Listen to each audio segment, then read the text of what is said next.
les polémiques, l'épaule du titre. Salut à tous, footeuses et footeux de la famille, c'est Thomas 2-1, Benzema, Ramos sur penalty et Merino, ce qui fait que Madrid est premier au goal average particulier les amis. Donc ça va être le feu dans cette vidéo parce que je vais vous montrer toutes les images qui a polémique, hein. La main ou l'épaule de Benzema, le hors-jeu sur le but de Januzaj, il y a eu aussi le penalty sur Vinicius, bref, on a plein de queutrues à voir, c'est pas un match flamboyant, mais c'est un match qui est évidemment pour les polémiques. Les Barcelonais sont en colère et les Madrilènes sont contents. Mais d'abord les amis, n'hésitez pas à bombarder la barre des likes, ça vaut combien cette victoire de Madrid, hein? Ça vaut 1000 likes pour les fans de Madrid les amis, et le petit bouton rouge abonné avec la cloche pour ne rater aucune vidéo. L'article de OneFootball, les amis, ici, avant le classement évidemment, le Real Madrid, leader de la Liga. Pour tout avoir, ces articles, les amis, n'hésitez pas, un lien en description. OneFootball, la première application mondiale de foot gratuite, iOS, Android. Donc, 2-1, un match, c'est résumé comme ça, où la VAR a joué un rôle majeur. Tu m'étonnes. Tu m'étonnes. Parce que là, franchement, ce match-là, il y aurait pu avoir un partout si la VAR n'était pas là, mais ce fameux hors-jeu de position, est-ce qu'une épaule c'est une main? Bref, on va continuer comme ça les amis. Le classement comme ça direct, dites-moi si ça vous va. Madrilène, Barcelonais, 65-65, c'est quand même le mano à mano de ouf, hein. Là, ils sont largement devant Atlético Madrid, c'est un truc de taré quoi. Il reste du temps, hein, mais Madrid était tellement mal embarqué qu'on voit les Barcelone aller chercher le titre, et là Barcelone a calé. Il suffit que tu cales une fois, hop, et mec il te dépasse dans une côte. C'est un truc de taré, franchement, les amis. Allez, le premier but, c'est un penalty du coup de Ramos, son 7ème. Il est sorti après blessé, c'est peut-être le seul hic pour les meringues. Contact dans la surface de réparation, ce qui fait que Vinicius tire complètement à côté. Et penalty. Alors litigeux ou pas les amis, je vous pose la question encore une fois. Pour vous, est-ce qu'il y a péno ou pas? La VAR, premier acte dans ce match. Il y a contact sur la photo où on voit, et après il le pousse dans le dos. Donc ça l'évite, on va dire, à tirer en cadrant. Après est-ce qu'il aurait cadré, on ne sait pas. Il a fait un sacré numéro, mais il le rattrape derrière. Je pense que c'est pas, voilà, c'est pas scandaleux les amis. On continue avec donc Ramos qui, défenseur qui marque quand même 7 buts. Un petit arrêt, c'est son 4ème penalty, c'est quand même assez fort. Donc 1-0, plus tard il se blessera les amis. Match, je vous dis, vraiment âpre. Contrôle au milieu de terrain, assez intéressant. Franchement, avec un bon hôte de garde, on verra les notes justement. Casemiro qui a pris un carton jaune. Valverde a été efficace.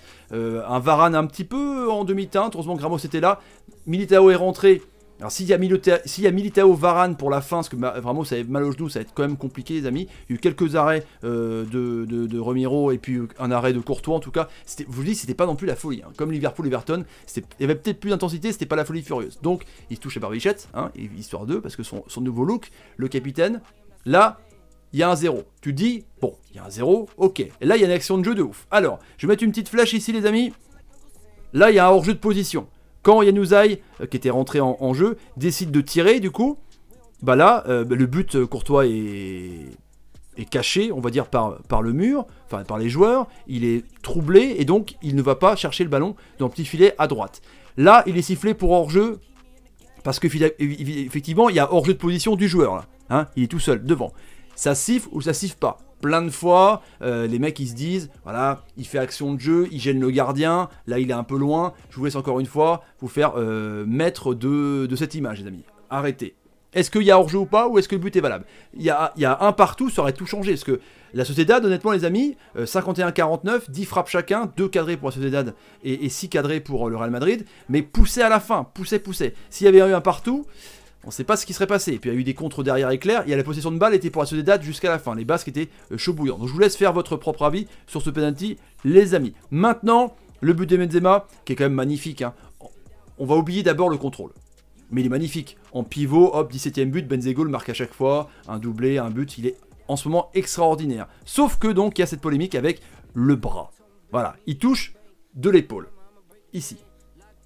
Et comme dit le commentateur, c'est Ruiz, je crois, de beIN Sport, il montre l'épaule ici. Si c'est épaule, c'est main. C'est lui qui le dit, mais je vous laisse encore une fois dire en commentaire.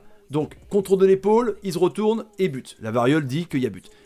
J'entends encore une fois vos commentaires nombreux. Est-ce que pour vous, il y a main ou pas? C'est presque l'épaule. Si ça reste comme ça, admettons, si Madrid ne perd plus un match, et si le Barça ne perd plus un match aussi, mais si ça reste comme ça, Madrid sera champion. c'est peut-être une épaule qui va coûter cher les amis. Donc je vous laisse vraiment décider de ce que vous pensez là-dessus. Sinon il n'y a pas eu trop d'action non plus. Le seul truc hic, comme je vous disais, c'est la blessure de Ramos. Alors est-ce que c'est un coup ou est-ce qu'il se blesse tout seul? En tout cas il est sorti en boitant et une poche de glace. Allez, on a peur hein, que ça allait croiser au niveau de cette zone-là. Hein. Mais en tout cas il y a énormément de blessures. Hein. Je pense à Milner aussi pour Liverpool. Les mecs ils ont peut-être repris trop tôt, on ne sait pas. En tout cas mais... il est resté à terre longtemps, et si tu perds ton capitaine qui marque 7 buts, ton deuxième meilleur buteur, ça va être comme chaud, les amis. Donc voilà pour ce résumé, qui n'était pas, je vous dis, c'était pas non plus un match fantastique, hein, les amis, hein, on va pas se cacher. Hein. C'est un match qui a été entaché, et qui a été dominé notamment par la fameuse variole, les amis. J'essaie de vous trouver les notes si je les ai. Est-ce que c'est celle-là? Ouais, c'est celle-là. Parfait. Alors, les notes sont ici, donc... 7,4 pour Ramos, 7 pour Casemiro, 7,2 pour Valverde, 7,2 James Rodriguez. Quand tu te dis que James Rodriguez était titulaire à droite, ça faisait peur. Eden Hazard était un petit peu peut-être ménagé. 7,4 pour Vinicius Junior, Toni Kroos 7,2, Marcelo 6,9, Ramos 7,4. Je vous dis, Varane n'a pas été terrible, Courtois 6,4. Et devant, donc il y a Merino qui était très bon, qui a marqué un but. Odegaard, ça va, honnêtement, à revoir. Mais Madrid est premier, Madrid a été solide. Après, il y a cette VAR. Je vous laisse encore une fois dire en commentaire. J'essaierai de trier tous les amis. Partagez la vidéo sur Twitter, Facebook, Instagram et Snapchat. Cette épaule va faire parler de ouf, c'est clair. Le pied qui va bien. Et à la prochaine vidéo, prochain match de Madrid. C'est une prochaine, mardi, mercredi. Salut et salut. Chaud. J'ai hâte de voir vos commentaires.